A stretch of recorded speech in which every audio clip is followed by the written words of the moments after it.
नेपालको डिजिटल बजारमा आजभोलि एउटा गजबको उत्साह छ हैन त?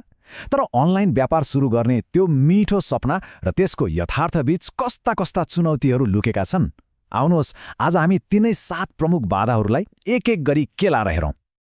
हो नि, कस्तो रोमाञ्चक! घरमै बसेर थोरै लगानीमा इन्टरनेटको जादुले देशैभरिका ग्राहकसम्म पुग्ने यो सोच आफैमा कति लोभलाग्दो छ। यही सम्भावनाले गर्दा त हो नि कति धेरै युवाहरू यो क्षेत्रतिर आकर्षित भइरहेका छन्, एउटा नयाँ जोश र केही गर्ने अठोटका साथ। तर हरेक सम्किलो सपनाको पछाडि केही न केही कठोर वास्तविकताहरू त हुन्छन् नै। अनलाइन व्यवसायको यो यात्रा बाहिरबाट हेर्दा जति सजिलो देखिन्छ, वास्तवमा त्यति सहज छैन।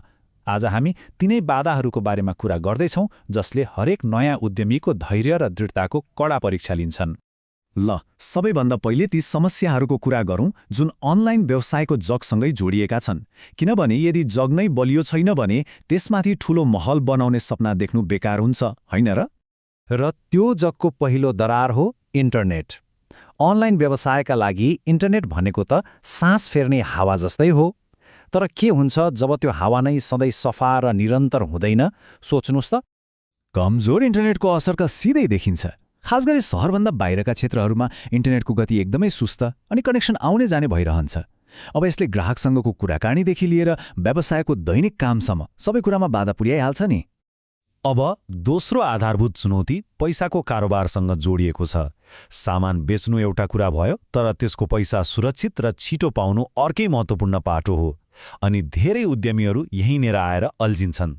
यहाँ हेर्नुहोस् त, ग्राहकहरूको मनोविज्ञान कस्तो छ भने धेरैजसो अझै पनि क्यास अन डेलिभरी अर्थात् सामान हातमा परेपछि मात्र पैसा तिर्ने कुरामा ढुक्क हुन्छन्।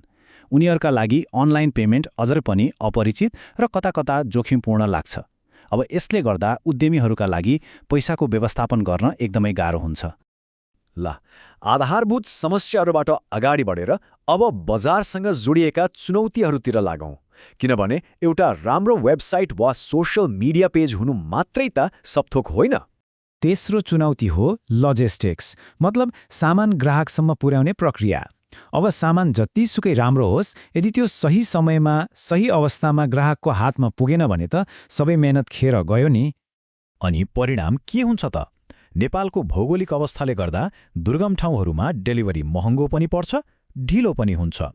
र जब डेलिभरीमा ढिलाइ हुन्छ, ग्राहकले अब चाहिँदैन भनेर अर्डर रद्द गर्ने जोखिम वात्तै बढ्छ, जसले व्यवसायलाई सोझै आर्थिक घाटा पुर्याउँछ।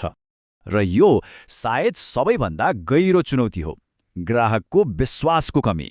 डिजिटल संसारमा विश्वास नै सबैभन्दा ठूलो सम्पत्ति हो, तर यो कमाउनु भनेको फलामको चिउरा चपाउनु जस्तै छ। यो कुरा त झन् नयाँ व्यवसायीहरूका लागि एकदमै सत्य हो। बजारमा पहिलेदेखि चलेका नामहरूको अगाडि एक नयाँ उद्यमीले आफ्नो छुट्टै पहिचान र विश्वसनीयता बनाउन साँच्चै नै सङ्घर्ष गर्नुपर्छ। त्यसो भए ग्राहकको विश्वास जित्न किन यति गाह्रो? यसका पछाडि ठोस कारणहरू छन्। कसैले विगतमा अनलाइनमा ठगिएको अनुभव गरेको हुन्छ, कसैले फोटोमा हेरेको जस्तो सामान पाएको हुँदैन, वा कसैले आकर्षक तर भ्रामक विज्ञापन देखेको हुन्छ। यसको मारमा चाहिँ इमान्दार व्यवसायीहरू पर्छन्। पाँचौं चुनौती हो बढ्दो प्रतिस्पर्धा। अनलाइन बजारमा छिर्न सजिलो भएकैले यहाँ दिन प्रतिदिन भिड बढ्दैछ, अनि यो भिडमा आफ्नो छुट्टै पहिचान बनाउन एकदमै गाह्रो भइरहेको छ। आजकल हेर्ने हो भने एउटै खालका सामान बेच्ने, उस्तै विज्ञापन गर्ने र उही सामाजिक सञ्जालमा ग्राहक खोज्ने व्यवसायहरूको त बाढी नै आएको छ। यस्तो कोलाहलपूर्ण बजारमा ग्राहकको ध्यान खिच्न र टिकाइराख्न निकै नै चुनौतीपूर्ण छ। अहिलेसम्म हामीले बाहिरी चुनौतीहरूको कुरा गर्यौं। अब बाहिरी संसारबाट उद्यमीको भित्री संसारतिर लागौं, जहाँ उनीहरूले आफ्नै एउटा पहाड चढ्नुपर्ने हुन्छ। छैठौं चुनौती र सायद सबैभन्दा महत्त्वपूर्ण मध्ये एक, डिजिटल ज्ञान र सिपको कमी। अनलाइन व्यवसाय गर्ने इच्छा हुनु एउटा कुरा हो, तर त्यसलाई सफलतापूर्वक चलाउने प्राविधिक र रणनीतिक सिप हुनु बिल्कुलै फरक कुरा हो। धेरै नयाँ उद्यमीहरूमा वेबसाइट बनाउने, प्रभावकारी अनलाइन विज्ञापन कसरी चलाउने, आफ्नो ब्रान्डको छुट्टै पहिचान कसरी बनाउने र ग्राहकहरूसँग दिगो सम्बन्ध कसरी कायम गर्ने जस्ता अत्यावश्यक सिपहरूको अभाव देखिन्छ। यी सिपहरू बिना बजारमा टिक्न लगभग असम्भव छ। र हाम्रो सूचीको अन्तिम तर निकै गम्भीर चुनौती हो पैसासँग जोडिएका समस्याहरू, अर्थात् वित्तीय बाधाहरू। एक उद्यमीले भोग्नुपर्ने वित्तीय दबाव एकदमै चर्को हुन्छ। विज्ञापन, सामानको स्टक, वेबसाइटको खर्च, यी सबै धान्न पैसा चाहिन्छ। धेरै युवा उद्यमीहरूसँग पर्याप्त लगानी हुँदैन र सबैभन्दा महत्त्वपूर्ण कुरा, सही आर्थिक सल्लाह र मार्गदर्शन दिने अनुभवी मान्छेको पनि कमी हुन्छ। यति धेरै चुनौतीहरूको कुरा सुनिसकेपछि के आशाको किरण नै छैन त? अवश्य छ।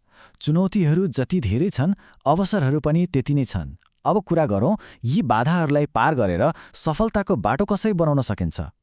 सफलताका लागि मूलतः यी 3 कुरामा ध्यान दिनु जरुरी छ। पहिलो र सबैभन्दा महत्त्वपूर्ण, आफ्नो डिजिटल सिपलाई निरन्तर तिखार्दै लैजाने।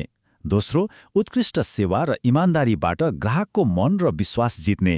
र तेस्रो, अरूको नक्कल गर्नुभन्दा पनि ग्राहकका वास्तविक समस्याहरूलाई समाधान गर्ने नयाँ उपाय खोज्ने। र अन्तमा एउटा गहिरो प्रश्न, उद्यमीहरूको व्यक्तिगत प्रयास त छँदैछ, तर समग्रमा त्यस्तो कुन एउटा नीतिगत वा संरचनात्मक परिवर्तन हुन सक्छ जसले नेपालको सम्पूर्ण डिजिटल इकोसिस्टमलाई नै एकैपटक नयाँ उचाइमा पुर्याउन सकोस्? यसमा विचार गर्दै गर्नुहोला है त।